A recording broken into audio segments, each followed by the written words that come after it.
రెండవ సమూయేలు రాసిన గ్రంథము 4వ అధ్యాయము 4వ వచనం ఒక్కసారి చదివి సహకరించుకోవాలి మనం చేస్తున్నాం. 2వ సమూయేలు రాసిన గ్రంథం 4వ అధ్యాయము 4వ వచనం. సౌలు కుమారుడగు యోనాతానునకు కుంటివాడైన కుమారుడు ఒకడున్నాడు. నుండి సౌలును గురించి వర్తమానం వచ్చినప్పుడు వాడు 5 ఏళ్ల వాడు వానిని ఎత్తుకొని పరుగు పరుగున పడి కుంటివాడాయను. వాని పేరు మెఫీబోషెతు. చూడండి, చదవబడిన వాక్యాన్ని మీకు కొన్ని మాటలు ఈ పగటి కాలంలో అందిస్తాను. ఈ రోజున లైవ్ ఇవ్వలేదు, ఎందుకంటే కొన్ని అననుకూలమైన పరిస్థితులను బట్టి ఒకవేళ చూసేవారు చూడాలని ఆశ కలిగిన క్షమించండి. కనుక అననుకూల పరిస్థితుల్లో టెక్నికల్గా కొన్ని ప్రాబ్లమ్స్ని బట్టి ఈ రోజున లైవ్ ఇవ్వట్లేదు. ఆ కారణాలను బట్టి దయచేసి విషయాన్ని గ్రహించండి, అర్థం చేసుకోవమని ప్రభు పేరట మీకు ప్రేమతో మనం చేస్తూ అయితే ఇక్కడ ఒక విషయాన్ని ఈ రోజున మీ ముందు ఉంచడానికి ప్రయత్నం చేస్తాం. జాగ్రత్తగా మనం త్వరగా ముందుకు వెళదాం. దేవుని మాటలు శ్రద్ధతో విందాం. సమూయేలు రాసిన 2వ గ్రంథం 4వ అధ్యాయం. అక్కడ ఒక వ్యక్తి పేరు ప్రస్తావించబడుతుంది. అతని పేరు ఏమిటంటే మెఫీబోషెతు అనే ఒక వ్యక్తి, కుంటివాడు. ముఖ్యంగా చూడగలిగితే సౌలు కుమారుడైనటువంటి యోనాతాను యొక్క కొడుకు ఎవరంటే మెఫీబోషెతు అని వాక్యంలో చెప్పబడుతూ ఉంటారు. అయితే ఈ మెఫీబోషెతును గురించినటువంటి కొన్ని సంగతులు ఈ పగటి కాలంలో మీ ముందు ఉంచడానికి ప్రయత్నము చేస్తాను. జాగ్రత్తగా విని దేవుని యొక్క నామాన్ని గణపరచడానికి ప్రతి వారు కూడా ప్రయత్నం చేయండి. ఎందుకంటే దావీదు యొక్క రాజ్యములో ప్రముఖులు చాలా మంది ఉన్నారు. అయితే ఈ వ్యక్తిని కూర్చున్నటువంటి సమాచారం దావీదు తెప్పించుకొని ఎక్కడున్నాడు, ఎలాగున్నాడు, ఏం చేస్తున్నాడు, ఇలాంటి విషయాలన్నీ కూడా దావీదు తన దాసుని పిలిచి ప్రస్తావిస్తాడు. చూడండి, ఈ మెఫీబోషెతు అనేవాడు 5 ఏండ్లు మీరు చదువుకున్నారుగా వాక్యములో యుద్ధం జరిగే పరిస్థితిలో సందర్భములో అప్పుడు అతడు తప్పించాలి అనే ఒక ఆలోచనతో దాది అనే ఒక ఆమె ఏం చేస్తుందంటే 5 సంవత్సరాల వాడికి ఎవరికి మెఫీబోషెతుకి 5 సంవత్సరాలు ఆ పిల్లవాడిని పట్టుకొని కాపాడుతామని ఆలోచనతో చేతులు బట్టి పరుగున వెళుతుంటే మార్గ మధ్యలో ఇతడు చేజారి క్రింద పడిపోగా, అంతేకాకుండా ఏం జరుగుతుందంటే 2 కాళ్ళు కూడా అతడు పోగొట్టుకుంటాడు. 2 కాళ్ళు పోగొట్టుకుంటాడు, అవిటివాడిగా మిగిలిపోతాడు. ఇది అతని నేపథ్యం. అంతేకాదు, అయితే అలాంటి పరిస్థితిలో పెరిగి పెద్దవాడవుతుండగా ఎక్కడో అతడు మరిచిపోయారు అందరూ కూడా.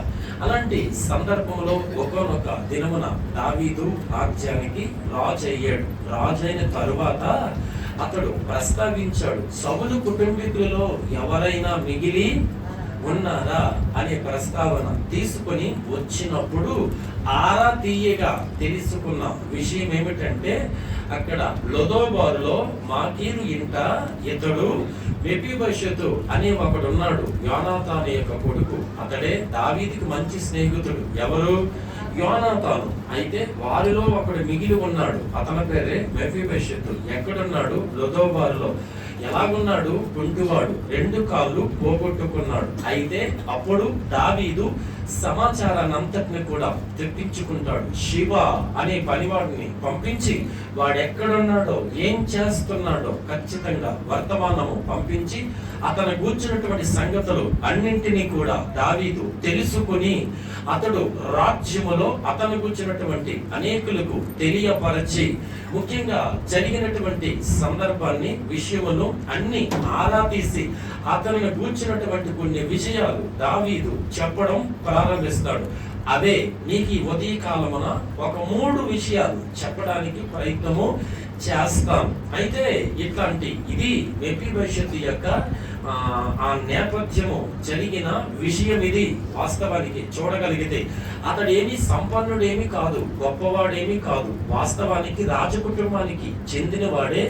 కానీ ఆ స్థితిగతులేమి అతని జీవితాలలో లేవు. అయినప్పటికీ కూడా దావీదు రాజ్యానికి వచ్చిన తరువాత దావీదు రాజ్యములో చాలా మంది ప్రముఖులు ఉన్నారు, గొప్పవారు ఉన్నారు, సైన్యాధిపతులు ఉన్నారు, సేనాధిపతులు ఉన్నారు, యుద్ధం చేసేవారు ఉన్నారు, పోరాట ప్రతిభ కలిగిన వారు ఉన్నారు, అంతేకాదు సహస్రాధిపతులు ఉన్నారు. దావీదు రాజ్యములో ఇలా చెప్పుకోదగిన వ్యక్తులు, సంగతులు, విషయాలు చాలా ఉన్నాయి. కానీ వాటన్నిటినీ కాకుండా దావీదు ఒక వ్యక్తిని గురించినటువంటి ప్రస్తావన ఈ రోజున మీ ముందు ఉంచడానికి ప్రయత్నం చేస్తాను. అతని పేరే మెఫీబోషెతు అనే సంగతిని మీకు జ్ఞాపకం చేస్తాను. అతను కూర్చున్నటువంటి విషయము వివరంగా ఇప్పటికే మీకు క్లుప్తంగా జ్ఞాపకం చేశాను, చూసారా? అయితే నేను చెప్పే విషయమేమి కూడా పెద్ద విషయమేమి కాదు. అది వాస్తవానికి అది ఒక చిన్న చరిత్ర, కానీ మనం నేర్చుకోవలసిన గొప్ప పాఠం అందులో ఉంది. స్తోత్రం చెప్పండి. చిన్న చరిత్ర అది మెఫీబోషెతు గురించి, కానీ అందులో మనం నేర్చుకోవలసింది మాత్రం గొప్ప పాఠము దాచబడి ఉన్నది. అయితే ఈ దావీదుకి మెఫీబోషెతుకి ఉన్న సంబంధం, వీరి మధ్యన ఆలోచనలు మనకేంటి, మనకేం అవసరం అవుతాయి అనే ఆలోచన కూడా మీకు కలుగుతుంది. మీకు అనవసరమైనది ఏది కూడా మీకు చెప్పను. అవసరమైంది దేవుడు బైబిల్లో మన కొరకు పెట్టాడు. అవసరమైన ప్రస్తావనే పరిశుద్ధాత్ముడు కూడా మనకు నేర్పిస్తాడు. అయితే వీరిద్దరికి ఉన్న సంబంధము మనకేం ఉపయోగపడుతుంది అనే ఆలోచన కూడా కలుగుతుంది. అయితే దావీదు మెఫీబోషెతును పిలిపించి కొన్ని అనుభవాలు, కొన్ని ఆలోచనలు ప్రస్తావిస్తాడు. ఖచ్చితంగా మనము కూడా అలాంటి అనుభవములోనికి సాగుదుము గాక, అలాంటి కృపలోనికి మనమందరము కూడా తేబడుదుము గాక. మంచిది. అయితే జరిగినటువంటి సందర్భాన్ని మీ ముందు ఉంచుతాను, జాగ్రత్తగా మీరు వినడానికి ప్రయత్నించండి. చూడండి, సమూయేలు రాసినటువంటి 2వ గ్రంథం, అతను గురించి ఇంకా ఏం చెప్పబడుతుందో అవే 3 ముక్కల్లో మీకు చెబుతాం ఈ పగటి కాలంలో. సమూయేలు రాసిన 2వ గ్రంథం 9వ అధ్యాయము 11, 12 వచనాలు మీరు చదవడానికి ప్రయత్నం చేయండి. నా ఏలినవాడు ఒక రాజు తన దాసునికి ఇచ్చిన యాజ్ఞ అంతటి చొప్పున నీ దాసుడైన నేను చేసేదనని సీబా రాజుతో చెప్పెను. కాగా మెఫీబోషెతు రాజకుమారులలో ఒకడైనట్టుగా, అతడు రాజకుమారులో ఒకడైనట్టుగా, ఒకటి రాజ బల్ల యొద్దనే భోజనము చేయుచుండెను. మెఫీబోషెతునకు ఒక చిన్న కుమారుడుండెను, వాని పేరు మీకా. మరియు షీబా ఇంటిలో కాపురమున్న వారందరూ మెఫీబోషెతు దాసులుగా ఉండిరి. మెఫీబోషెతు యెరూషలేములో 2 యెరూషలేములోనే కాపురం ఉన్నాడు మెఫీబోషెతు. మూడోది చూడండి, సదాకాలము రాజ బల్ల యొద్ద భోజనము చేయుచుండెను. చాలమ్మా, చూడండి, అతని కాళ్ళు అంట 2 కుంటివి అని రాయబడుతూ ఉంటది. ఈ మెఫీబోషెతును కూర్చున్నటువంటి ఒక 3 విషయాలు అక్కడ రాయబడినవే నేను మీకు క్లుప్తంగా చెప్పడానికి ప్రయత్నం చేస్తాను. మెఫీబోషెతు గురించి పెద్దగా ఏమి అక్కడ ప్రస్తావించబడదు, చిన్న చిన్న విషయాలే ప్రస్తావించబడతాయి. కానీ వాటిలో మనం నేర్చుకోవలసిన పాఠాలు చాలా ఉంటాయి. జాగ్రత్తగా అదే మీకు ఇప్పుడు మీ ముందు ఉంచుతాం. జాగ్రత్తగా ప్రభు పాదాల దగ్గర నేర్చుకోవడానికి ప్రయత్నం చేయండి. అయితే ఇక్కడ 3 మాటలు ఏమంటాయంటే, ఈ సమూయేలు రాసిన 2వ గ్రంథం 9వ అధ్యాయం ఇంకా వివరంగా మనకు అర్థమయ్యేటట్లుగా మెఫీబోషెతును కూర్చున్నటువంటి సంగతులు ప్రస్తావించబడతాయి. మెఫీబోషెతు అంట రాజకుమారులలో ఒకడైనట్టుగా అని ఒక మాట ఉంటది. రెండోది ఏంటో తెలుసా? యెరూషలేములోనే అతడు ఏం చేస్తున్నాడంట? కాపురం ఉన్నాడు. మూడోది ఏంటో తెలుసా?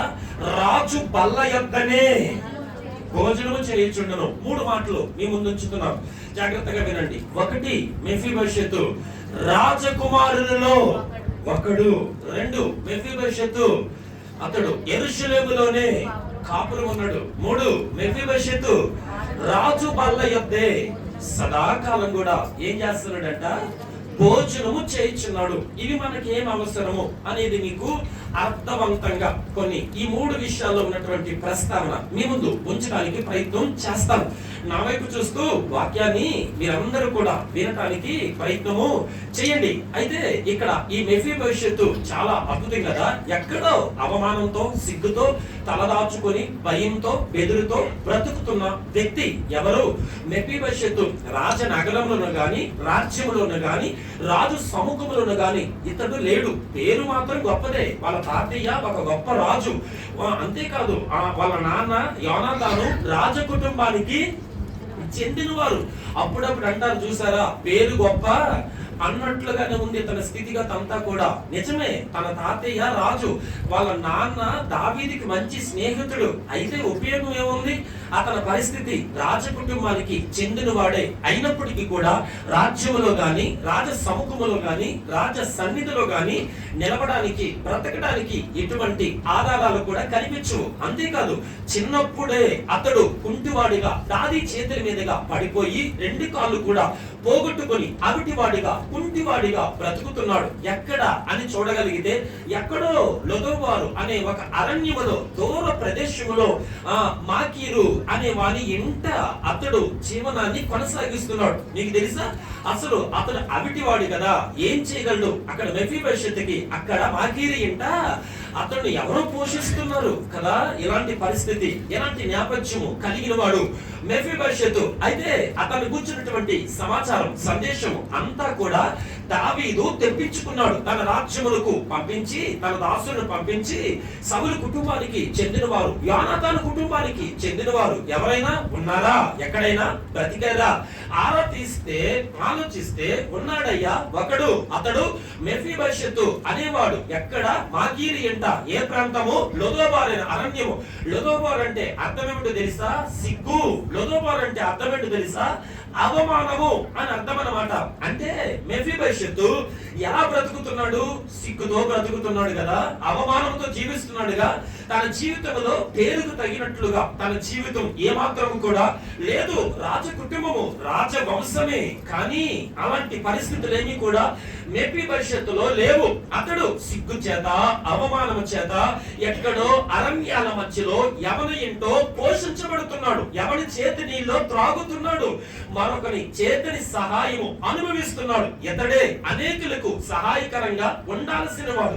ఇతడే అనేకులను పోషించాల్సిన వాడు.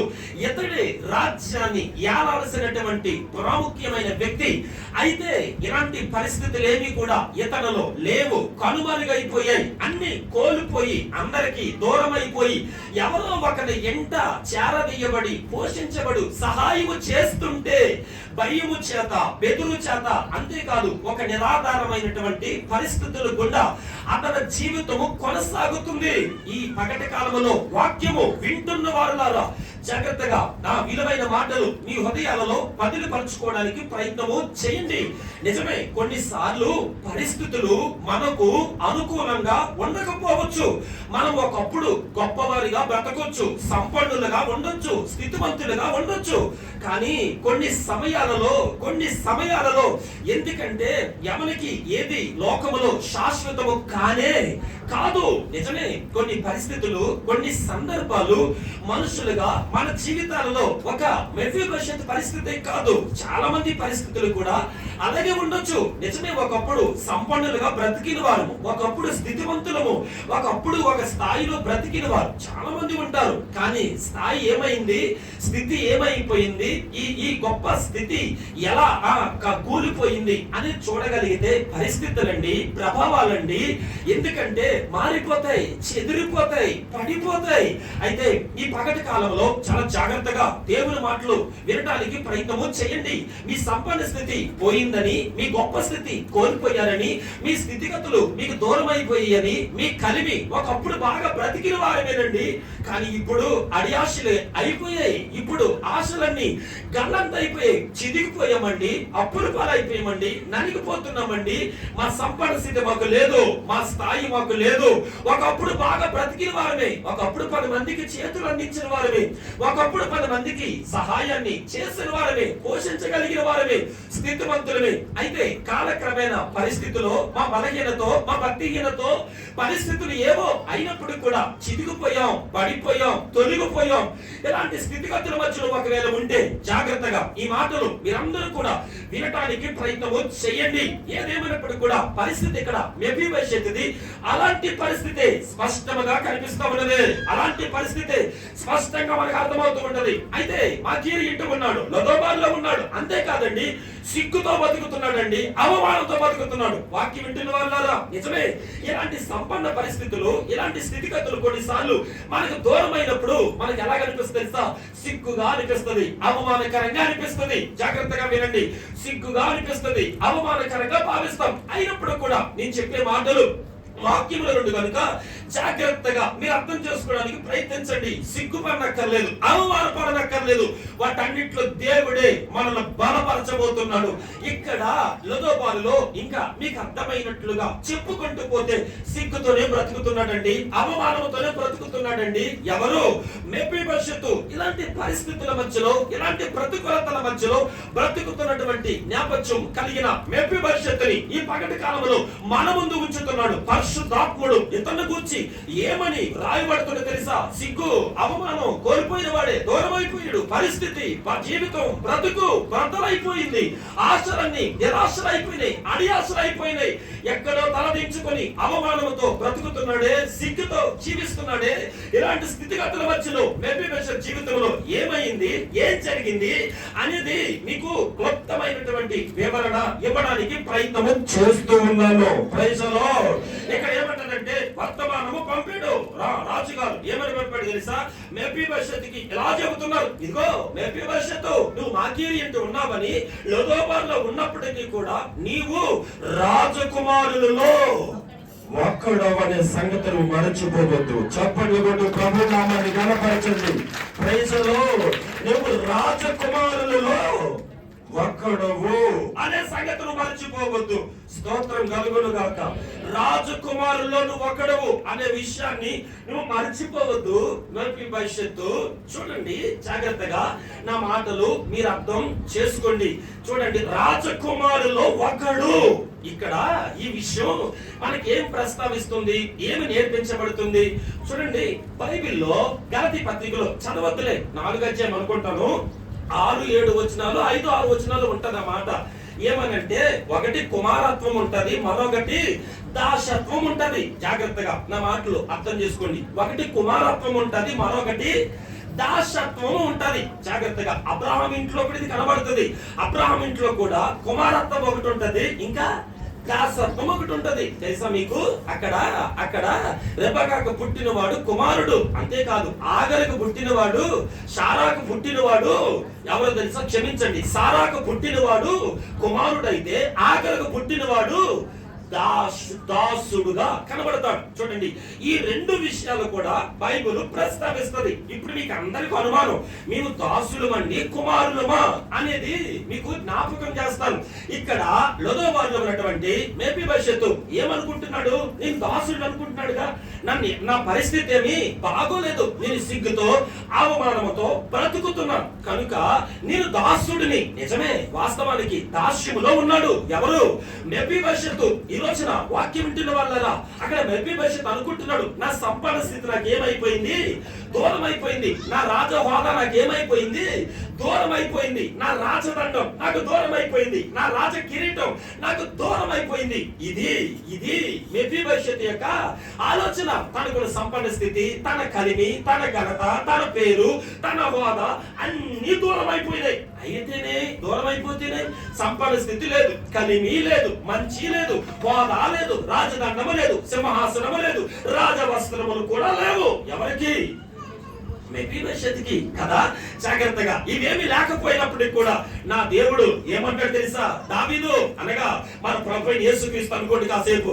అంతేకాదు, మెఫీబోషెతు ఎవరో తెలుసా? మనమే అనుకుందాం కాసేపు. నిజమే, మెఫీబోషెతు వలె మనం కూడా అవమానాల మధ్యలో, అసమానతల మధ్యలో, నిందల మధ్యలో, నిరాశల మధ్యలో మనం చెప్పుకోదగ్గ సంపన్న స్థితి లేకపోవచ్చు. స్థితిగతులు మనకు దూరం అయిపోవచ్చు. పరిస్థితులు అతలాకుతలంగా మారిపోయొచ్చు. నిజమే, అవమానంతో బ్రతికున్న వారు కావచ్చు, ఇంకా సిగ్గుతో బ్రతికిన వారు కావచ్చు. మన కలిమి మనతో లేదు, మన బలము మనతో లేదు. ఒకప్పుడు బాగా బ్రతికిన వారమే, కానీ ఇప్పుడు బ్రతుకు బ్రతలైపోయింది. ఒకప్పుడు బాగా సంపన్నులమే, ఇప్పుడు చితికిపోయాం. ఇలాంటి పరిస్థితులు, ఇలాంటి ప్రభావాలు మనల్ని ఎన్నో చుట్టుముట్టాయి. మెఫీబోషెతు కూడా అలాగే అనుకుంటున్నాడు. అలాంటి సందర్భంలో రాజుగారు, దావీదైన రాజు కబురు పెట్టాడు, ఏ మెఫీబోషెతు, నీవెవరో తెలుసా? రాజకుమారుడు అయినట్టుగా నువ్వు ఉన్నావు. స్తోత్రము కలుగును గాక. మెఫీబోషెతు, నువ్వు దాస్యములో ఉన్నావు అనుకుంటున్నావు, నువ్వు సంపన్న స్థితి నీకు లేదనుకుంటున్నావు, కలిమి లేదనుకుంటున్నావు. నిజమే, అవన్నీ కూడా నువ్వు చిదిగిపోయావు. అవమానమే ఆశగా నీకుంది. అంతేకాదు సిగ్గుతో తల వంచుకొని బ్రతుకుతున్నావు. ఇలాంటి పరిస్థితుల్లో ఉన్నప్పటికీ కూడా నీవెవరో తెలుసా? మెఫీబోషెతు, నువ్వు దాసుడువు కాదయ్యా, నువ్వు దాసుడువు కాదయ్యా, నువ్వు దాసుడువు కాదయ్యా, నువ్వు రాజకుమారుడివి. ఇదే కుమారత్వం అంటే. స్తోత్రము కలుగును గాక. గలతీ సంఘానికి పౌలయ్య చెప్పిన మాట ఏంటి తెలుసా?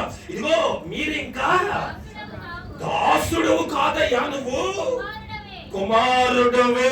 నమ్ముతున్న వారి స్తోత్రం చెప్పండి. వాక్యం వింటున్న వారిలారా, మనకున్న సంపన్న స్థితి మనకు లేకపోవచ్చు, గొప్ప ధనకర్త మనకు లేకపోవచ్చు, పేరు ప్రఖ్యాతులు లేకపోవచ్చు, సంపన్న స్థితిగతులు మనకు లేకపోవచ్చు, ఉండొచ్చు. అయినప్పటికీ కూడా నీవు నేను ఈ మాటలు వింటున్న ప్రతి వారు కూడా దాసులు కానే కాదండి. మనం ఎవరమో తెలుసా? రాజకుమారులము. నమ్ముతున్న వాళ్ళు స్తోత్రము చెప్పండి. మనము రాజకుమారులము, రాజకుమారులము. అతని కలిమిని బట్టి కాదు, అతని సంపదను బట్టి కాదు, నీ సంపన్న స్థితిని బట్టి కాదు, నీ పేరుని బట్టి కాదు, నీ హోదాను బట్టి కాదు, నీ స్థితిగతులను బట్టి కాదు, లోకములో ఉన్న వాటిని బట్టి నువ్వు రాజకుమారుడు కాదు. అవేమి ఉన్నా లేకపోయినా దైవత్వము యొక్క మహిమ నీకు ఆపాదించబడింది కనుక. అంతేకాదండి, యేసు రక్తము చేత కడగబడిన వ్యక్తివు కనుక, మారు మనసు పొందిన వాడువు కనుక, మునుపు అపరాధముల చేత, మునుపు పాపముల చేత, మునుపు లోకములో దేవుడు లేని వారిగా, వాగ్దానము లేని వారిగా బ్రతికిన వ్యక్తులము. కానీ ఇప్పుడైతే మహిమ కలిగే దేవుని కృప. స్తోత్రం చెప్పండి. హల్లెలూయా. యేసుని రక్తము పాపముల నుండి విడిపించును. యేసుని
గట్టిగా చెప్పవచ్చుగా.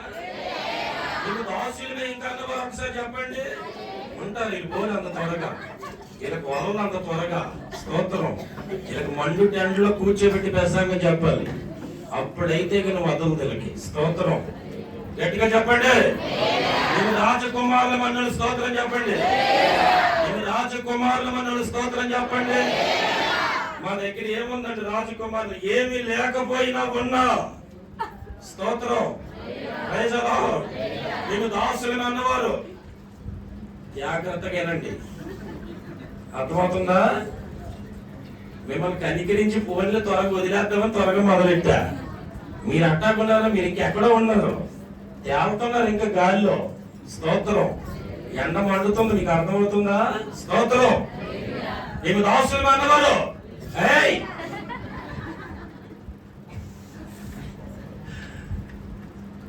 స్తోత్రం. అయ్యా నబిభవిష్యత్తు నువ్వెవరో తెలుసా? రాజకుమారుడు అయ్యనుకో. వాక్యం ఇచ్చిన వాళ్ళరా మనం ఎవరో తెలుసా? ఒకసారి ఊహించుకోండి, ఒక్కసారి ఊహించుకోండి. ఎక్కడ కాదు, ఎక్కడ ఎలా ఉంటున్నాం అది కాదు. ఒక రోజున మన రాజు ఎదుటికి మనం ప్రత్యక్షపరచబడినప్పుడు మన రాజదండము, మన రాజ కిరీటాలు, రాజ వస్త్రాలు ఇవన్నీ మారిపోయే వేళది. అందుకే మెఫీబోషెతు ఇక్కడ గలతీ సంఘముతో పౌలే గారు అదే అంటాడు. మీకు అర్థమవుతుందో లేదా మాట? మీరు ఇంకా దాసులు కాదయ్యా, మీరు కుమారులు. ఎవరు కుమారులు అన్నారు అనుకుంటున్నారు మీరు? ఇది ఇక్కడ సంబంధం, రక్తబంధం కాదు, ఇది ఆత్మ బంధం. ఇది మన తండ్రి, మన ప్రభువైన యేసుక్రీస్తు ఆయన రాజులకు రాజు. చెప్పండి, ఆయన రాజులకు ప్రభువులకు. ఏమి నోటితో చెప్పండి. రాజులకు రాజులకు ప్రభువులకు, రాజులకు ప్రభువులకు, రాజులకు. మనం కూడా ఎవరో తెలుసా? నీ తండ్రి రాజు అయినప్పుడు రాజు పిల్లలు ఏమవుతారు తెలుసుగా మీకు ఆ సంగతి? మీరు ఇంకా నాకు అది లేదు ఇది లేదు, నేను అట్టాకుండా ఇట్లా నీ ఆడబాకండి. మనం ఒకసారి ఫీల్ అవ్వండి. అట్లా ఎట్లా ఫీల్ అవుతారు అన్న మనకి? ఎట్లా ఫీల్ అవుతారు? స్తోత్రం. Praise the lord. రాజకుమారులుగా ఫీల్ అవ్వండి. మీరు ఫీల్ అవ్వడం వాక్యంలో ఉన్నది. మీరు ఇంకా దాసులు కాదండి, మీరు రాజకుమారులే, కుమారులే. ఇక్కడ మెఫీబోషెతు చెప్పిన సంగతి ఏంటో తెలుసా? అయ్యా మెఫీబోషెతు నీవెవరో తెలుసా? కొంతమంది ఆ కుమారత్వాన్ని కోల్పోతారు, ఆ కుమారత్వాన్ని కోల్పోతారు, ఆ రాజరికాన్ని కోల్పోతారు. నిజమే, మనం లోకములు ఉండగా దేవుని మహా ప్రేమ మనల్ని జ్ఞాపకం చేసుకుని మన శుద్ధి చేసి పరిశుద్ధపరిచి నీతిమంతులుగా మలచి యథార్థవంతులుగా నిలవబెట్టి ఉన్నతమైన కృపను మనకు అనుగ్రహింపచేసి సిగ్గుపడని వ్యక్తులుగా సత్తువు కలిగిన సంఘములో, ఉన్నతమైన ఉపదేశములో, శక్తివంతమైన ఆరాధనలో, ఒక దర్శనము కలిగిన దైవజనుల ఎదుట దేవుడు నిలవబెట్టాడు. ఎందుకో తెలుసా? నువ్వు మామూలు వ్యక్తివి కాదు, నువ్వు మామూలు వ్యక్తివి కాదు. అయితే కొంతమంది దాన్ని ఏం చేస్తారో తెలుసా? కొంతమంది పోగొట్టేసుకుంటుంటారు దాన్ని. ఈ రాజవస్త్రాలు ఏం చేస్తారు? ఊరికి చేసుకుంటూ ఉంటారు. ఈ రాజదండాన్ని ఏం చేస్తారు? ఎక్కడ పెడితే అక్కడ.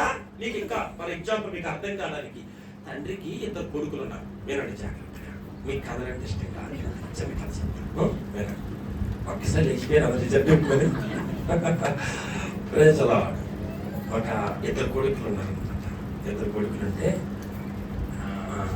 పెద్దోడు బాగానే ఉన్నాడు, చిన్నోడు ఏమంటాడంటే, తెలిసిందే మీకు, నాన్న నాకు రావాల్సిన వాటా నాకు ఇచ్చేస్తే నేను తీసుకుని వెళ్ళిపోతాను అని కోరతాడనమాట. అప్పుడు వాళ్ళ నాన్న చెప్పే ఉంటాడు, రే ఎప్పుడైనా తండ్రిది ఎవరికి చెందుద్ది?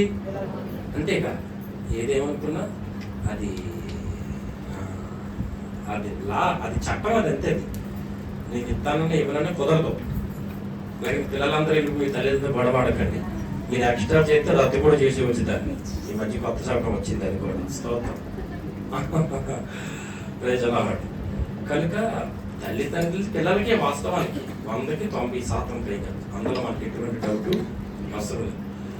వాడు ఏమంటాడంటే, నాన్న నాకు రావాల్సింది నాకు ఇచ్చే అన్నాడు. వాళ్ళ నాన్న ఏమంటే, ఎప్పటికైనా నీకు నేను ఇస్తాను రా, నాకు తొందరపడద్దు, వద్దు, ఇప్పుడు నీకు ఇచ్చిన నిజమే, తల్లిదండ్రులు పిల్లలకి ఇవ్వాలి, ఇస్తారు. ఎప్పుడు ఇస్తారు? ఇచ్చేదాన్ని జాగ్రత్తగా కాపాడుకున్నోడికి, అర్థం చేసుకున్నోడికి. పిచ్చోడి చేతిలో రాయి పెట్టాడు కాడు ఏం చేస్తాడు? దాని పిల్లలందరూ చదవబెడుతుంటాడు. దేనిటి? రాయిటి. అలాగే వాళ్ళకి అవగాహన లేకుండా, ఆలోచన లేకుండా పిల్లలకి తల్లిదండ్రులు, బుద్ధున్న తల్లిదండ్రులు ఎవరు? ఇప్పుడు ఏ చిన్న పిల్లోడికో వాడి వయసు లేకుండా మనం ఏదైనా వాళ్ళకి ఇస్తే వాళ్ళు దాన్ని ఉపయోగించుకునే స్థితి వాళ్ళకి సరిగా తెలియదు. అలాగే కొంతమంది ప్రెస్టేజ్ ఇష్యూ, కొంతమందికి పిల్లలు అడగగానే ఇవ్వాలి మనం అంతే, లేకపోతే మనం లాస్ అవుతాం అన్నట్లుగా ప్రెస్టేజ్ ఇష్యూ కింద ఫీల్ అవుతారు. ప్రెస్టేజ్లు ఫీల్ అవ్వకండి. ఎందుకంటే పిల్లలకి ఏ సందర్భం ఏది ఇవ్వాలో అదే ఇవ్వాలి, ఏది చెప్పాలో వాళ్ళకి అవే చెప్పాలి. అంటే అది మంచిది వాళ్ళకి. లేదా వాడికి 10 రూపాయలు ఖర్చు పెట్టుకున్న వయసులో 100 రూపాయలు ఇచ్చావనుకో, నువ్వు వాడిని బాగు చేసినట్టు కాదు, నువ్వే వాడిని ఏం చేస్తావు? చేతులారా చెరిపేస్తాడు కొంతమంది. కనుక అట్లా కాకుండా వాళ్ళకి ఏ వయసులో 5 రూపాయలు ఇవ్వాల్సిన 5 రూపాయలు, 10 రూపాయలు ఇవ్వాల్సినప్పుడు 10 రూపాయలు, ఆడు 10 రూపాయలు ఇస్తాడు, మరి నేనంటే 100 రూపాయలు ఇచ్చావనుకో నీ కొంప కొల్లేరు అవుతుంది విషయం. కనుక పిల్లలకి ఏ సందర్భంలో ఏది ఇవ్వాలో, ఎంత ఇవ్వాలో వాళ్ళకి అవసరమైన మేరకి మనం ఇవ్వాలి తప్ప అనవసరమైన ఎప్పుడు పిల్లలకి ఇవ్వటానికి ప్రయత్నం చేయకండి. అది మంచిది కాదు. బుద్ధి లేని పిల్లలు ఏమంటారంటే ఎత్తావా సత్తాలను అరుతారు, వాళ్ళకి తెలియదు ఆ పిల్లలకి. ఇప్పుడు ఈ నాన్న కూడా ఏం చేసిందంటే వద్దురా చాలా వాదించాడు, అయినా వాడికి అర్థమవుతుందా? ఇస్తావా ఇవ్వవా? నువ్వు మంచి నాన్నవు కాదు, నువ్వు మంచి అమ్మవు కాదు. చూడు, పక్కింటి పిన్ని గారు ఉన్నారు, పక్కింటి పెద్దమ్మ ఉంది, వాళ్ళు ఎంత అడిగితే అంత నాకు వెంటనే ఫోన్ పే చేసేస్తారు, గూగుల్ పే చేసేస్తారు, నువ్వు ఉన్నావు ఎందుకు వేస్ట్ అన్నట్లుగా ఆడు రకరకాల డైలాగులు వేస్తున్నాడు. ఆ నాన్న ఎంత చెప్పినాడికి అర్థం కావట్లా. నువ్వు 10 రూపాయలు ఇవ్వడానికి ఏడుస్తావు నాన్న, నాకు బోల్డ్ మంది ఇస్తారు, 100 రూపాయలు ఇస్తారు, 200 ఇస్తారు, 500 ఇస్తారు, మరి నేనంటే నా రేంజ్ ఇది, పనికిమాలంటే నువ్వు పోతావు త్వరగా. అది విషయం, అది బాగుపడే లక్షణాలు కాదు. నీకు ఎంత అవసరమో అంతే ఇవ్వాలిగా. అనవసరమైతే నీకు ఇస్తున్నారంటే నీ జీవితాన్ని చేతులారా నువ్వు కలిసి పాడు చేసుకుంటున్నారు అంతే. స్తోత్రం. నేను ఎవడు బాగు చేయలేడు సమాజంలో. ఖచ్చితంగా ఇక్కడ కూడా నాన్న అదే చెప్పాడు. ఏమని? ఒరే వద్దురా వద్దురంటే వాడు విన్నాడా? వినలేదు. అప్పుడు ఏం చేశాడంటే వాడికి ఇచ్చేసాడు. చూడండి, రాజకుమారత్వం అంటే ఏంటో, దాసత్వం అంటే ఏంటో. వాడు ఒకప్పుడు తన తండ్రికి కుమారుడు. స్తోత్రం. కానీ ఆ నాన్నేమి పేదోడేం కాదు, సంపన్నుడు. 3 మంది పనులు ఉన్నారంటే కదా ఇంట్లో, అక్కడ ఉంటదిగా 3 మంది భోజనాలు తింటున్నారు, 3 మంది పనులు ఉన్నారు ఇంట్లో. ఇలాంటి గతి ఇలాంటి పరిస్థితి కలిగినటువంటి వాడు ఎంత చెప్పినా వినకపోతే, అర్థం చేసుకోకపోతే అప్పుడు ఏం చేశాడంటే వాడికి ఇవ్వాల్సింది అంతేగా. పిల్లలు చెప్పినట్టు చెబుతాం, వింటే వింటారు, వినకపోతే ఏం చేస్తాం? పోరా అని వదిలేస్తారు. ఎవరైనా అంతే తల్లిదండ్రులు, పోరా నీ బాధ నువ్వు పాడని వదిలేస్తారు. అందుకని ఏం చేస్తారు? ఎవరు చేసేది ఏం లేదు. అయితే ఇక్కడ కూడా నాన్న ఏం చేసాడంటే చెప్పాడు వాడికి అర్థం కాలేదు. అరే నీతో నాకు ఎందుకురా గొడవ, ఇదిగా నీకు రావాల్సింది ఇచ్చేస్తానని ఇచ్చేసాడు. కొడుకుకి ఇవ్వాల్సింది అది ధర్మం, అది చట్టం, అది న్యాయం కనుక ఇచ్చేసి, ఆ తండ్రి చాలా మంచోడు కనుక ఇచ్చేసి పట్టుకుపోయినాడు. ఏమైనా వాడు ప్రయోజనకరంగా దాన్ని మార్చుకున్నాడా, వాడుకున్నాడా? కానీ వాడు వెళ్ళిన తర్వాత, అది పట్టుకొని పోయిన తర్వాత వాడు స్నేహితులతో సరదాలు, ఒక మాటలో చెప్పాలంటే ఎంజాయ్. చాలా మందికి ఇది బాగా అలవాటు అనమాట. ఇప్పుడు మనం ఇప్పుడే ఎంజాయ్ చెయ్యాలి అన్నట్లుగా, స్తోత్రం అని ఆలోచిస్తారనమాట. మనం ఏది తినాలో తినాలి, ఏది తాగాలో అది తాగాలి, ఏది కట్టుకోవాలో అది కట్టుకోవాలి, అదే జీవితం అనుకుని రకరకాల వాటి మధ్యలో చాలా మంది తమ జీవితాలు పాడు చేసుకుంటారు. Praise the lord. నీ వయసుకు తగినట్లుగా, నీ ఆలోచన తగినట్టుగా ఆలోచించకుండా సంతోషం అనే ముసుగులో, ఎంజాయ్ అనే ఆరాటంలో చాలా మంది బ్రతుకులు కోల్పోయేవారు, జీవితాలు పాడు చేసుకున్నవారు, భవిష్యత్తు నాశనం చేసుకునేవారు ఎంతో మంది పిల్లలు మన కళ్ళ ఎదురు కనబడతారు. స్తోత్రం కలుగును గాక. అయితే ఇడు బయటకు పట్టుకుపోయి సరదాల మధ్యలో, స్నేహితుల మధ్యలో, ఇంకా అక్కడ ఏమని ఉంటదంటే దుర్వ్యాపారం కూడా చేశాడు మానవుడు. ఏ వ్యాపారం చేశాడు? దుర్వ్యాపారం చేశాడు. దుర్వ్యాపారం చేసేటిని బట్టి అతని దగ్గర ఉన్నదంతా కూడా ఏమైపోయింది? పోయింది, కోల్పోయాడు, అతనికి దూరం అయిపోయింది. ఇప్పుడు అతని దగ్గర ఉన్నప్పుడు అందరూ ఉన్నారు తనతో, ఇప్పుడు ఎవరు అతని దగ్గర లేరు, ఒంటరిగా మిగిలిపోయాడు. ఆకలేస్తుంది, తినడానికి ఏమీ లేదు. చూసి చూసి తిరిగి తిరిగి మీకు ఇప్పటికే చెప్పాను. అందుకే మనం ఏ వయసులో ఏది చెయ్యాలో, ఏ టైంలో ఏది ఇవ్వాలో అది మనకు అర్థమైతే ఖచ్చితంగా పిల్లలు ప్రయోజకులు అవుతారు. ఇక్కడ ఈ పరిస్థితి ఏమైపోయింది తెలుసా? అన్ని పోయాయి, అందరూ పోయారు. ఇప్పుడు తినడానికి తిండి లేక, చేతిలో చిల్లిగా లేక ఆడికి ఏం తినాలి ఆకలితో అలమటించిపోయి పందులు అక్కడ పొట్టు తింటున్నాయి. పందులు పొట్టు తింటున్నాయి. ఇంకా మనకు అర్థమైనట్లుగా ఏదైనా ఫంక్షన్ జరిగితే తినేసి మాటలు ఒక పక్కన పడేస్తే కుక్కలు వచ్చి పరిస్థితి అట్లాగా అయిపోయింది ఆడి జీవితం. ఇంకా మనకు ఆ పందులు పొట్టు మనకు అర్థం కాదు. ఏదైనా ఫంక్షన్ జరిగేటప్పుడు తినేసిన ఆకులను తీసి పక్కన పడేస్తే అక్కడ 4-5 కుక్కలు పడి తింటా ఉంటాయి ఆకులు. వారి జీవితం కూడా ఎలా మారిపోయిందో తెలుసా? అక్కడ వారి పరిస్థితి ఏంటంటే పందులు తినే పొట్టి తింటున్నాడు. వీడి కుమారుడు ఒకప్పుడు రాజరకం ఉంది. వీడి స్థాయి వేరు, వీడి స్థితి వేరు, వీడి బ్రతుకు వేరు, వీడి ఆలోచన వేరు. వీడు బ్రతకాల్సిన రీతిలో బ్రతకలేకపోయాడు, ఉండాల్సిన చోట ఉండలేకపోయాడు, చెయ్యాల్సినవి చెయ్యలేకపోయాడు. వారికి ఏది అవసరమో అది చేయలేక అనవసరమైన వాటి మధ్యలో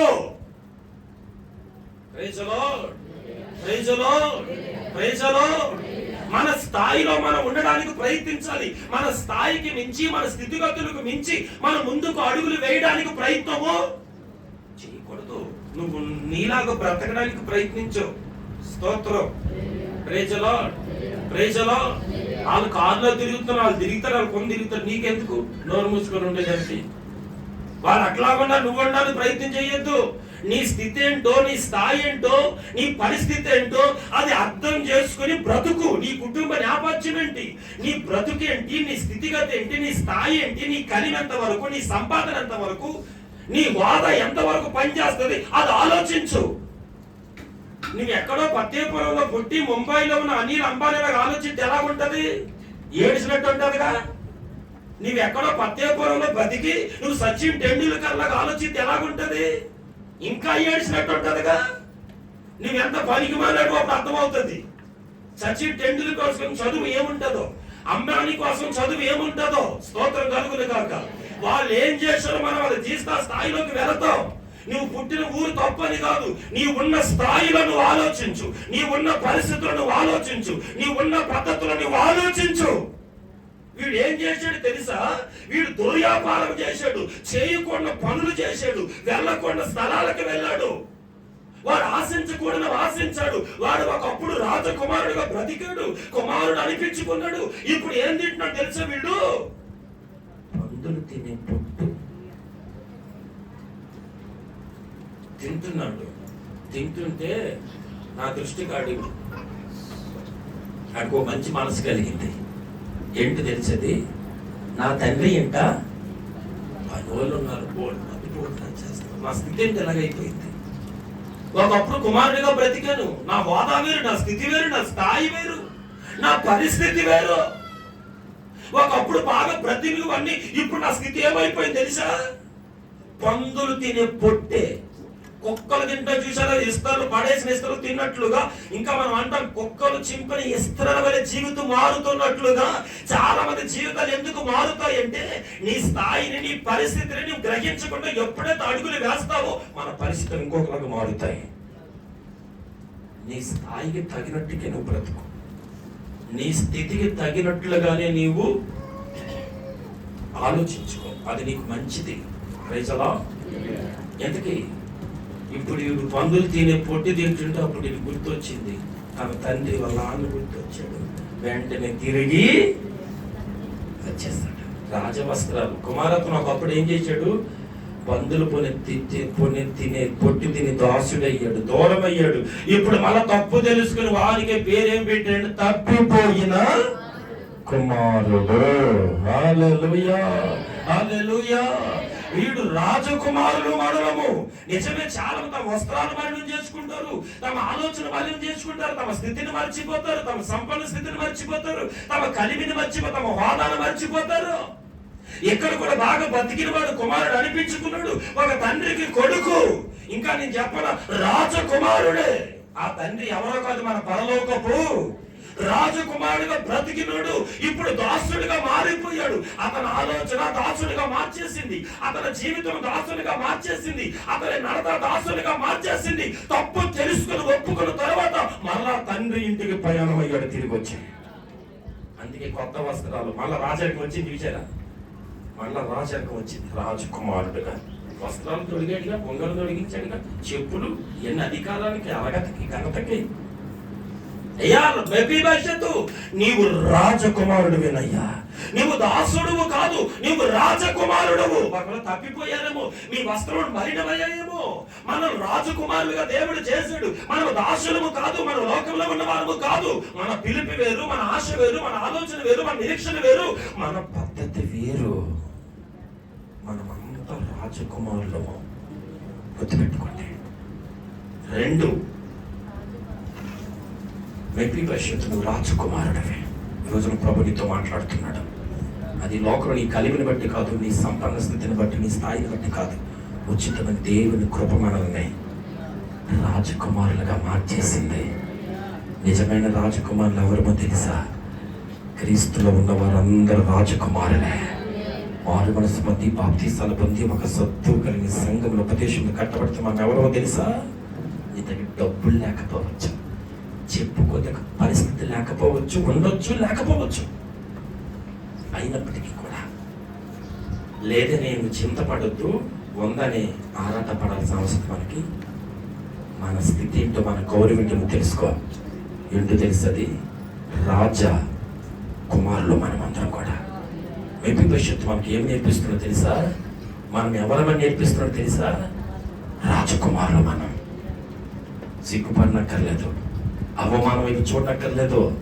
లొదోబార్లో ఉన్నావు అనుకుంటున్నావు, మాకి ఏంటున్నావు అనుకుంటున్నావు, అవిటి వాడిని అనుకుంటున్నావు, నాకు ఎవరు లేరు అనుకుంటున్నావు, రాజ కుటుంబానికి దూరం అయిపోయాను అనుకుంటున్నావు, చితికిపోయాను అనుకుంటున్నావు, సంపన్న స్థితి లేదనుకుంటున్నావు. అయ్యా అయ్యా మెఫీబోషెతు, నువ్వు రాజకుమారుడు అయ్యా. వాళ్ళరా, ఒకటి మనము రాజకుమారులము. 2వ మాట నీకు చెబుతాను. అక్కడ అతడు యెరూషలేములో ఎక్కడ కాపురం ఉన్నాడంట? మెఫీబోషెతు ఇప్పుడు రాజకుమారుడు. 2, అతని కాపురం ఎక్కడ చేస్తున్నాడు? యెరూషలేములోనే చేస్తున్నాడు కాపురం. యెరూషలేములో ఉంటున్నాడు. యెరూషలేము అంటే అక్కడ యాజకులు ఉంటారు. యెరూషలేములో ప్రాకారాలు ఉన్నాయి. యెరూషలేములో లేవీయులు ఉంటారు. యెరూషలేములో కావలి కాసేవారు ఉంటారు. యెరూషలేములో మన పక్షంగా విజ్ఞాపనలు చేసేవారు ఉంటారు. యెరూషలేములో మన పక్షంగా కన్నీళ్లు కార్చేవారు అంటారు. యెరూషలేములో మన పక్షంగా అన్నపానములు మానేసి కడుపు కాల్చుకొని ఆయన కృపాసనముగా చేరు పాదములు బట్టి నీ పక్షముగా మొరపెట్టేవారు అంటారు. యెరూషలేములో మనోడు ఎక్కడ కాపురం ఉంటున్నాడు తెలుసా? యెరూషలేములో కాపురం ఉంటున్నాడు. ఇప్పుడు ఖచ్చితంగా ఇది చాలా అవసరం మనకి. ఇది మనకి ఏమి నేర్పిస్తుంది? ఈ మెఫీబోషెతు నేర్పించే 2వ పాఠం ఏంటో తెలుసా? 1, మనం రాజకుమారులమని. 2, ఈ మెఫీబోషెతు మనకి ఏమి నేర్పిస్తుందంటే మనం యెరూషలేములోనే ఉండాలి. అంటే సహవాసం అంటే చాలా మందికి దాని విలువ తెలియదు. నచ్చితే వచ్చేది, నచ్చకపోతే పోయేది కాదు. నీ మనసు బాగుంటే ఒకలాగుంటావు, నీ మనసు చెడిపోతే అది సహవాసం అనబడదు. నీ మనసు బాగున్నా మనసు బాగోకలేకపోయినా ఇది సహవాసము. ఇది నీకు ఆశీర్వాదకరమైన స్థలం. ఇది నీవు కూడుకుని ఆరాధించే స్థలం. ఇది ఇక్కడ లేవీయులు ఉంటారు, ఇక్కడ ప్రార్థించే వారు ఉంటారు, ఇక్కడ ప్రలాపించే వారు ఉంటారు, ఇక్కడ కావల వారు ఉంటారు, ఇక్కడ ప్రాకారాలు ఉంటాయి, ఇక్కడ నెమ్మది ఉంటది, ఇక్కడ ఆదరణ ఉంటది, ఇక్కడ ఆరోగ్యం ఉంటది. నీ బలహీనతలను బలపరిచే స్థలం ఇది. నీ ధైర్యం చెడిన పరిస్థితుల్లో ధైర్యపరచబడే స్థలం ఇది. దీన్ని చాలా జాగ్రత్తగా మనం ఏం చేయాలి తెలిసి కాపాడుకోవాలి. చాలా మందికి యెరూషలేము యొక్క విలువ ఏంటో తెలీదు. మందిని విలువేంటో తెలియదు కొంతమందికి. వాళ్ళకి నచ్చితే వచ్చేది, నచ్చకపోతే మానేసేది అనుకుంటారు. కాదుగా,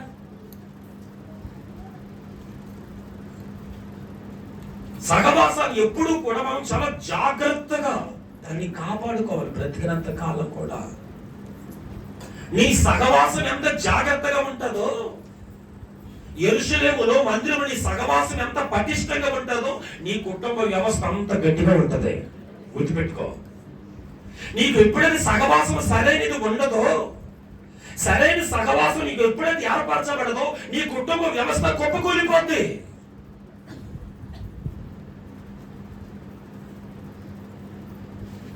అక్కడ మెఫీబోషెతు ఎక్కడ కాపురం ఉంటున్నాడు తెలుసా?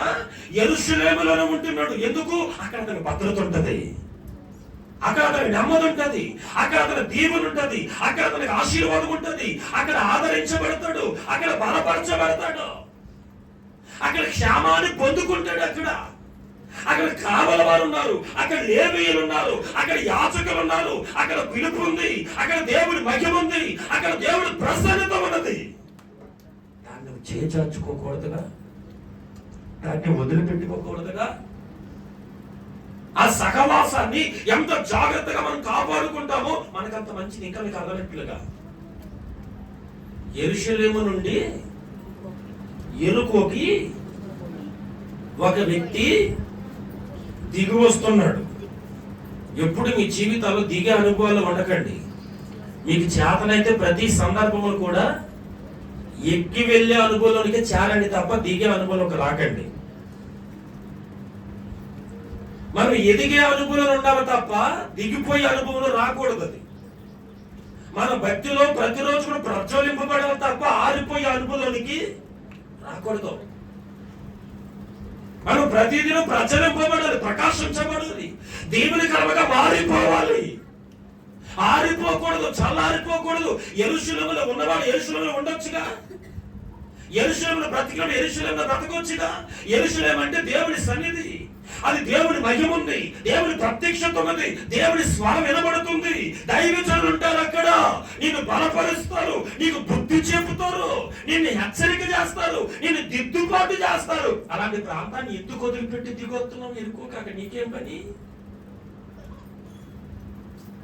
స్తోత్రం. యేసు ప్రభు వెనక ఉన్నంతసేపు పేతురు గొప్పగానే ఉన్నాడు. యేసు ప్రభు చనిపోయిన తర్వాత మళ్ళా పేతురు మళ్ళా వలలొట్టుకొని పోయాడు. మళ్ళీ సముద్రంలోకి వేటాడడానికి వలలు పట్టుకొని పోయి వలలు విసురుతాడు, చేపలు పడదామని. మీకు తెలుసా ఏం జరిగింది అక్కడ? ఒకప్పుడు అదే వలలు వదిలిపెట్టి సహవాసంలో ఉన్నాడు, యేసు ప్రభు దగ్గర ఉన్నాడు.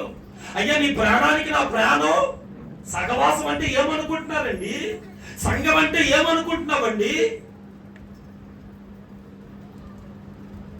ఒకప్పుడు ఉన్నంతసేపు బలవంతుడే పేతురు, ఉన్నంతసేపు పేతురు ధైర్యవంతుడే, ప్రాణానికి ప్రాణం అడ్డమన్నాడు. ఇలాంటి పేతురు ఇంకా ఒకవేళ టైంలో ఏం చేశాడో తెలుసా? ఒకప్పుడు వలల పట్టుకున్నాడు, చేపలు పట్టుకున్న వాటి అన్ని వదిలిపెట్టి యేసును వెంబడించిన ఈ పేతురు, యేసు వెంట ఉన్న ఈ పేతురు ఇప్పుడు ఏమయ్యాడు తెలుసా? వదిలిపెట్టి యేసుని వెంట మళ్ళా చనిపోయిన తర్వాత ఈ పేతురు మళ్ళా తిరిగి సముద్రంలోకి పోయి వలలేస్తున్నాడు. మళ్ళీ ఏం జరిగింది? ఆ సహవాసాన్ని వదిలి వెళ్ళాడుగా, ఆ బంధాన్ని వదిలి వెళ్ళాడుగా, ఆ ఉపదేశాన్ని వదిలి వెళ్ళాడుగా, ఆ సత్యాన్ని వదిలి వెళ్ళాడుగా పేతురు. అయ్యా పేతురు గారు, మీ చేపలు ఎన్ని చేపలు పడుతున్నాయి? రోజు ఎన్ని టన్నులు పడుతున్నారు? ఎన్ని టన్నులు పడుతున్నారు? కనీసం ఒక్క చేప కూడా వాళ్ళకి రావడం లేదుగా, ఒక్క చేప కూడా వాళ్ళకి రావడం లేదుగా. సహవాసన వదులుకున్న పేతురు, నీ జీవితంలో ఏం సంపాదించుకున్నావయ్యా? నిరాశ మిగిలిందిగా. సహవాసాన్ని వదులుకున్న పేతురు, నీ వలలో ఎన్ని చేపలు పడ్డాయి? ఒక్క చేప కూడా రాలేదుగా. నీ దోరి నిండిందా? నిన్నట్లేదుగా. ఆశలు ఏమైనా కలుగుతున్నాయా? నిరాశలే కలుగుతున్నాయిగా. ధైర్యం కలుగుతుందా? అధైర్యం మిగులుతుండగా. ఒక వ్యక్తి ఒక మంచి సహవాసాన్ని ఖచ్చితంగా మన జీవితంలో, భక్తి జీవితంలో సహవాసాలు ఎన్నో ఉంటాయి, కానీ ఒక మంచి సహవాసం మాత్రం మనకు చాలా అవసరం. గుర్తుపెట్టుకోండి. హల్లెలూయా, హల్లెలూయా. ఒక మంచి సహవాసము. మీరంతా ధన్యులు. దేవుడు మిమ్మల్ని ఒక మంచి సహవాసం నాటాడు, మిమ్మల్ని అందరినీ ఒక సత్తువ గల సంఘంలో నాటాడు, మిమ్మల్ని అందరినీ ఒక దర్శనం గల పరిచయం నాటాడు, మిమ్మల్ని అందరినీ. మీకు భద్రత ఉన్నది, మీకు ధైర్యం కలుగుద్ది, మిమ్మల్ని బట్టి నాకు ఏ చింత ఉండదు. ఎందుకో తెలుసా? మీరు దర్శనం గల దైవజనుడి చేతి కింద ఉన్నారు, దేవుని కృప కింద మీరు అందరూ దాచబడ్డబడ్డారు, ఒక పిలుపు కింద దాచబడ్డారు, ఒక ఉపదేశం కింద ఉన్నారు, ఒక సత్తువ గల సంఘంలో నాటబడ్డారు. ఒకవేళ మీరు కలవరపడుతున్నారేమో, మిమ్మల్ని బట్టి మేమేమి కలవరపడము. ఎందుకో తెలుసా? మీరు ఒక సత్తువ కలిగిన సంఘములు, సహవాసములు నాటబడిన వ్యక్తులు. మీకు భద్రత ఉన్నది. ఇక్కడ యాచించేవారు ఉన్నారు ఈ సహవాసములు, ఈ సహవాసములు కన్నీరు కాచేవారు ఉన్నారు, ఈ సహవాసములు యాచించేవారు ఉన్నారు, ఈ సహవాసములు అన్నపానములు మాది ఆకలి తప్పులు తలబట్టించి దేవుని పాదాల బట్టి ప్రతిమలాడుతున్నాము. అందుకే మీకు ధైర్యం కలుగుతుంది, మీకు నెమ్మది కలుగుతుంది, మీ భయాల్లో మీకు ఆదరణ కలుగుతుంది. సహవాసం విలువ చాలా మందికి తెలీదు. సహవాసం ఎలా ఉండాలో, సంఘం అంటే ఏంటో, సహవాసం ఎలా నాటబడాలో.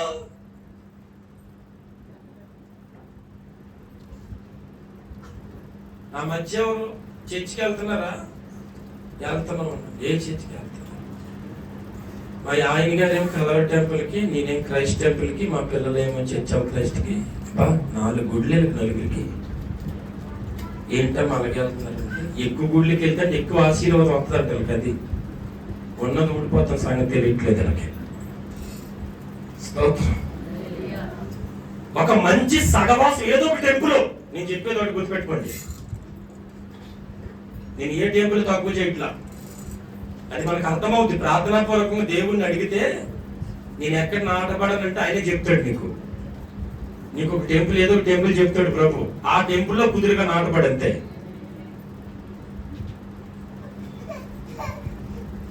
దావీదు మందిరములో నాటబడ్డాడు. అందుకే పచ్చని ఒలీవ ఎవరుంటారు? నాటబడాలిగా. స్తోత్రం. సహవాసం అంటే ఏమనుకుంటారండి? పేతురు వదిలిపెట్టి వెళ్ళిపోయాడు. ముగించేస్తున్నా వినండి. ఏం మిగిలింది పేతురికి? ఏం మిగిలిందా? ధోని కాలిగా. అప్పుడు మరలా పశ్చాత్తాపం. ప్రభువే వెళ్తాడు పేతురు దగ్గరికి.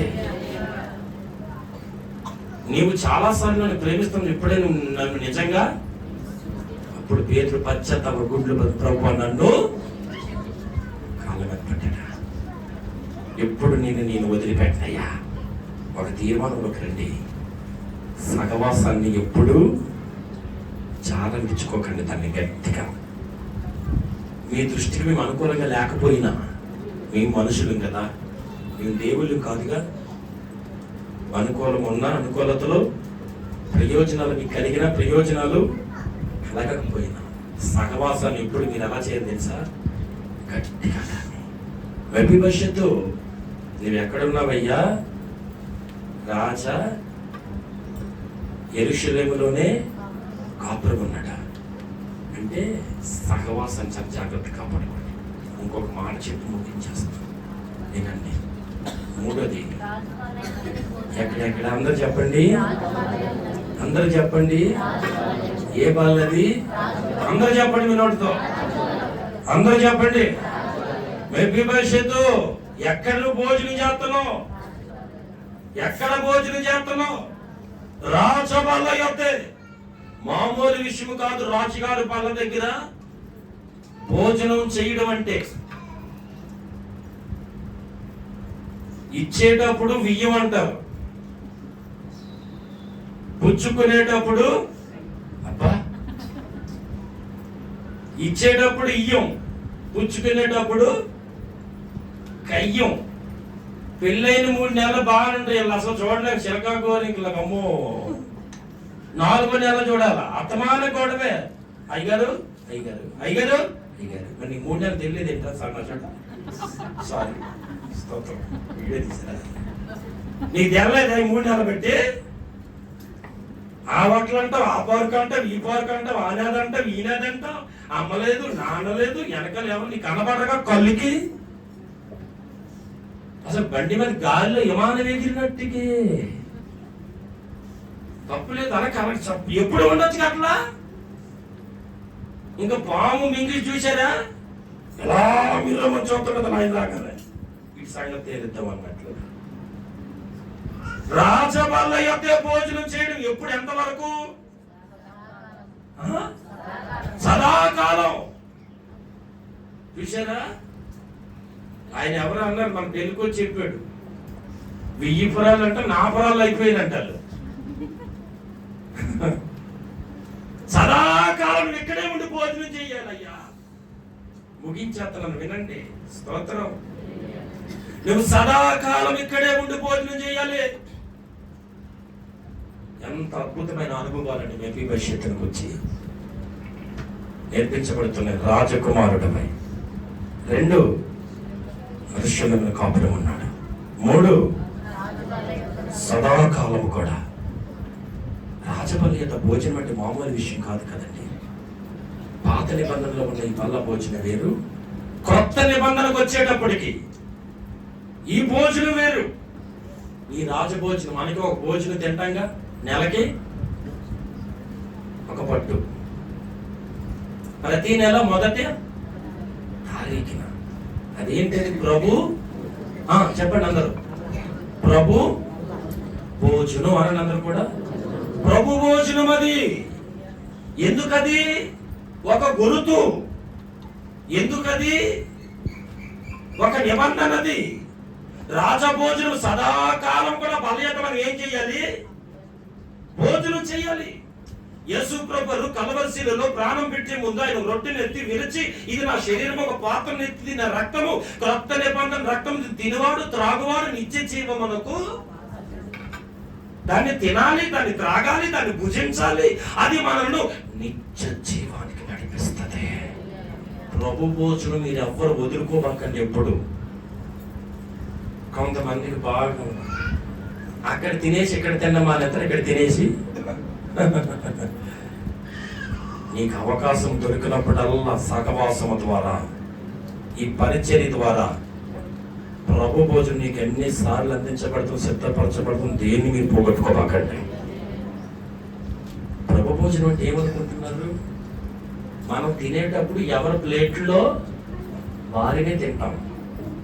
కానీ ప్రభు భోజనానికి ఉన్న ప్రత్యేకత ఏంటో తెలుసా? మనము త్రాగేది ఒక పాత్రలోనిదే. జాగ్రత్తగా అర్థం చేసుకోండి. మనము తినేది ఎంత ధన్యత అండి ఇది. ఇది ఎంత భాగ్యం అండి ఇది. ఒక పాత్రలను త్రాగే కృప. రాజభోజనమే ఇది.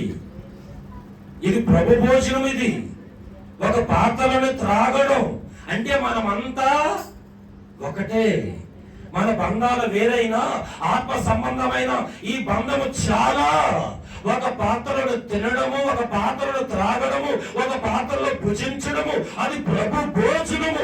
సమీపించి, అందుకే అపోస్తలులో ఉంటుంది, వారు రొట్టె విరిచిటి యందు మొదటి తారీఖున, నెల మొదటి ఆదివారం అని లేదు.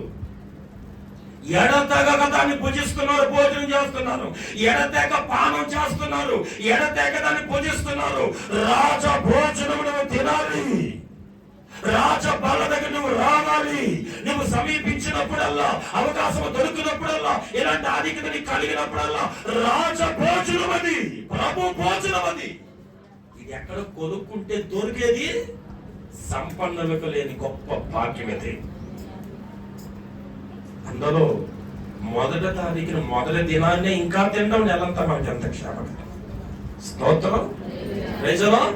దాన్ని భుజించడం ఇంకెంత ఆశీర్వాదకరం. అయ్యా మెఫీబోషెతు, నీవు రాజు బల్ల దగ్గర భోజనం చేయాలయ్యా. 3 మాటలు చెప్పాను. మెఫీబోషెతు ముగిస్తున్నా. నువ్వు రాజకుమారుడును. 2, యెరూషలేములో కాపురం ఉందా. 3, వాళ్ళైతే భోజనం చేయి. భోజనము పానము లేకుండా మీరు వెనుతిరక్కండి. పశ్చాత్తాపడతారో, క్షమించమంటారో, కడగబడతారో, కట్టుకుంటారో, ఆయన పాదాల బట్టి బ్రతిమలాడుతారో, ఆ అవకాశం వచ్చినప్పుడల్లా ఆ భోజనము నీకు గొప్ప దీవెనగా మారుతుంది. అది నీకు ఆశీర్వాదకరంగా మారుతుంది.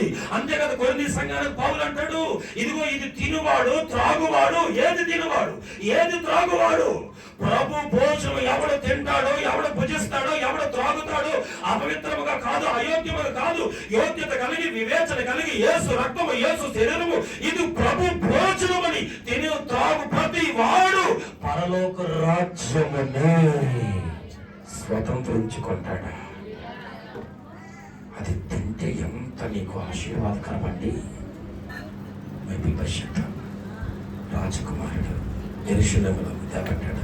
3 పన్నయ్యాయి. ఇంత ఘనత 2 మొక్కల్లో చెప్పేసి ముగించేస్తాను, 2 నిమిషాలు. ఇంత ఘనత మెఫీబోషెత్కి ఎందుకు ఇవ్వబడిందో మీకు తెలుసా? ఇంకా ఆ కింద తర్వాత అధ్యాయం ఉంటుంది. మెఫీబోషెత్ తేబడిన తరువాత దావీదు కొడుకు అబ్షాలోము తిరగబడి తండ్రి మీద రాజ్యం కోసం ఆకాంక్షతో, అప్పుడు దావీదు అరణ్యానికి పారిపోతాడు. దావీదు వెంట కూడా కొంతమంది వెళ్ళిపోతారు అరణ్యానికి. ఈ అబ్షాలోము ఏం చేస్తాడో ప్రాణభయముతో అధికార కాంక్ష చేత అబ్షాలోము నింపబడితే ఆ దినాలలో దావీదు తరమబడుతూ పారిపోతాడు అరణ్యానికి. తనతో పాటు కొంతమంది వెళతారు. ఆ వెళ్ళిపోయిన సందర్భంలో ఆ వెళ్ళిన వారిలో మెఫీబోషెత్ ఉండడు. అప్పుడు మరలా దావీదు ఆరాధిస్తాడు. ఎవరని? షేబాని.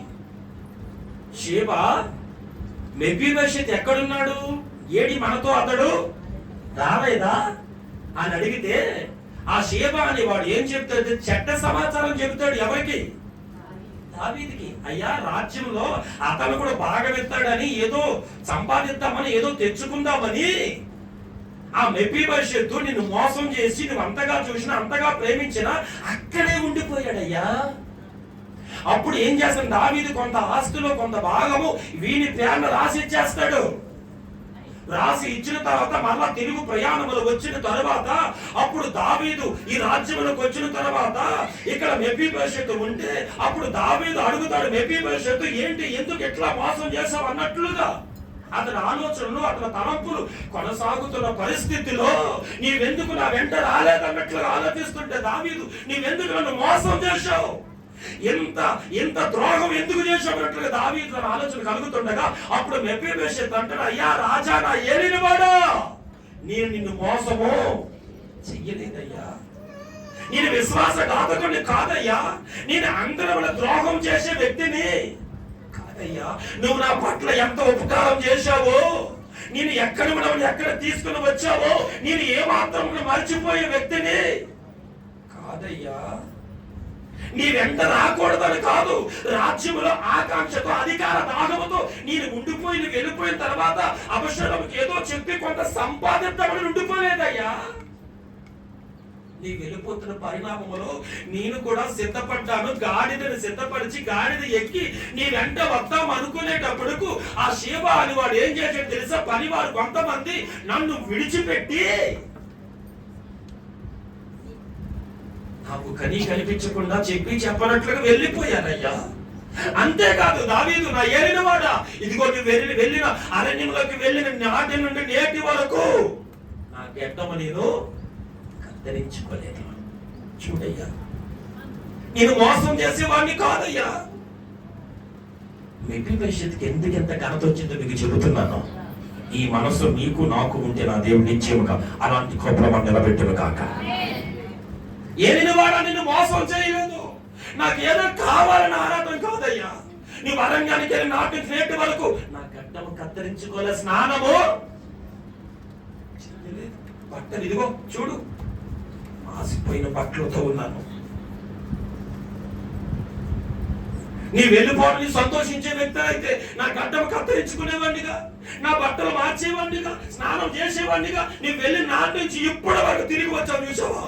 చూడయ్యా, పెచ్చోడ్లాగున్నానయ్యా, నా బట్టలు మాసిపోయాయి, కనీసం స్నానం కూడా చెయ్యట్లేదు. అయినా దావీదు నమ్మడు. కొంతమందికి చెప్పే మాటలు బాగా ఇంట్రెస్ట్, కొంతమందికి అదొక వీక్నెస్. ఏది చెప్తే అదే నమ్మేతుంట. ఇంకా కొంతమందికి ఎవరి ముందు ఏది చెప్తే అదే నమ్మేస్తారు. స్తోత్రం. అదొక వీక్నెస్ కొంతమందికి. మా నోడు పుల్లిగా చెప్పాడు అదే నమ్మాడు. ఎంత చెప్పినా ఇదిగో స్నానం చేయలేదయ్యా, బట్టలు మార్చలేదయ్యా, అంత చెప్పినా మెఫీబోషెత్ ఏమంటాడు తెలుసా? నువ్వు నమ్మినా నమ్మకపోయినా ఏలినవాడా రాజా, నా ఏలినవాడా అయినా అక్కడ ఒక మాట 2-3 మాటలు అంటాడు. ఎందుకు మెఫీబోషెత్ ఇంత కృపనిచ్చాడు దేవుడు? ఇలాంటి మనసు మనకు ఉంటే ఎంత క్షేమం కలుగుతుంది, మనకు కూడా ఎంత నెమ్మది కలుగుతుందా. ముగించేస్తున్నాను. ఏదేమైనా ఎరిగినవాడా అక్కడ ఒక మాట అంటాడు, నువ్వు క్షేమంగా మా మర్చికొచ్చావయ్యా, అంతే చాలు. స్తోత్రం. ఏమంటాడు మెఫీబోషెత్?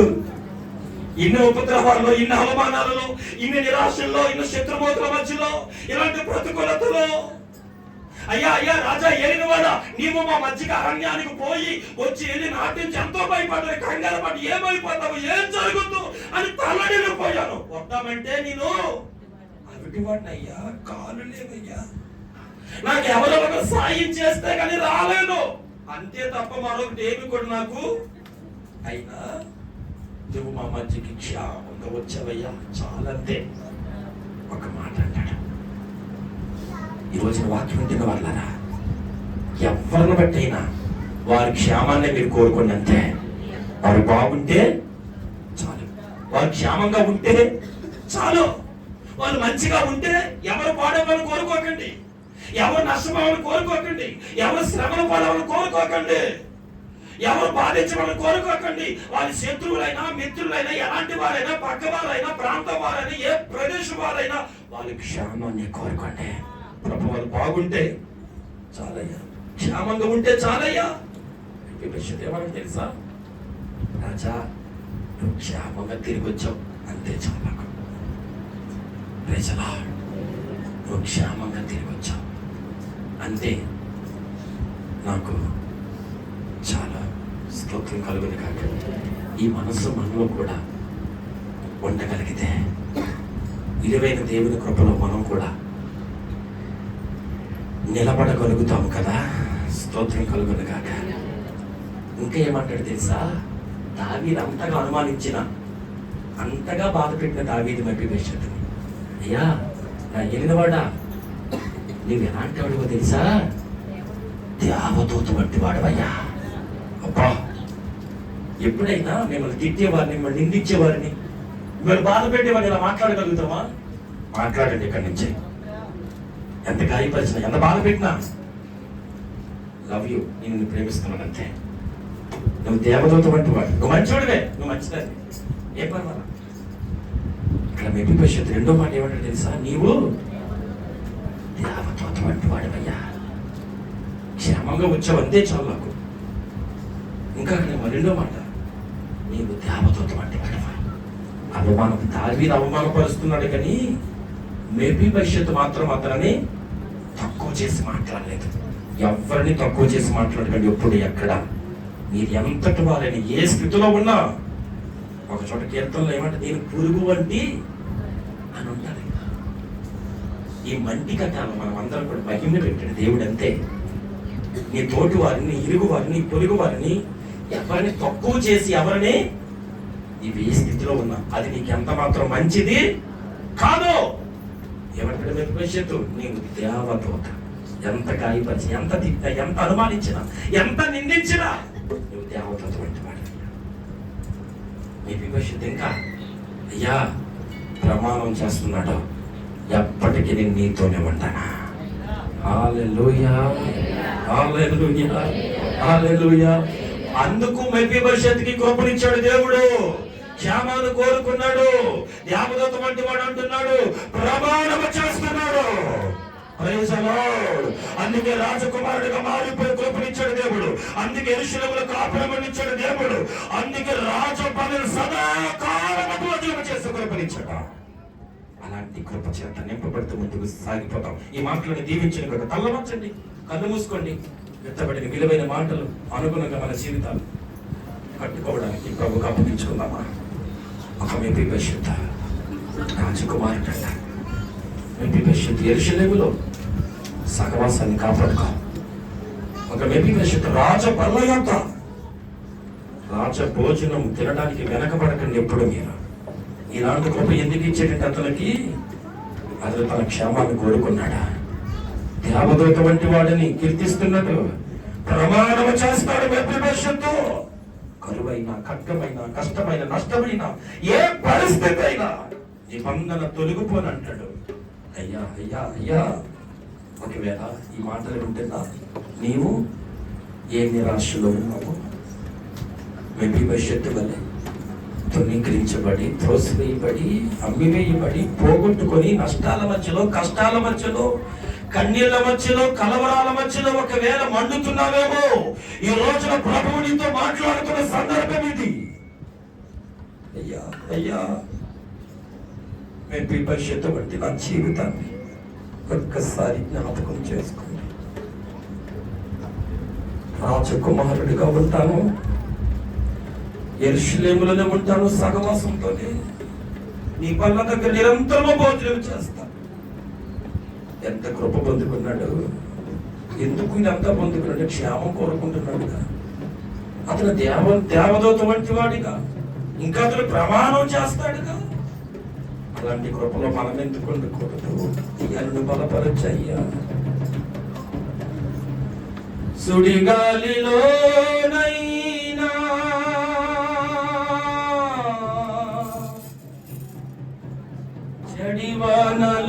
జడివానలోనైనా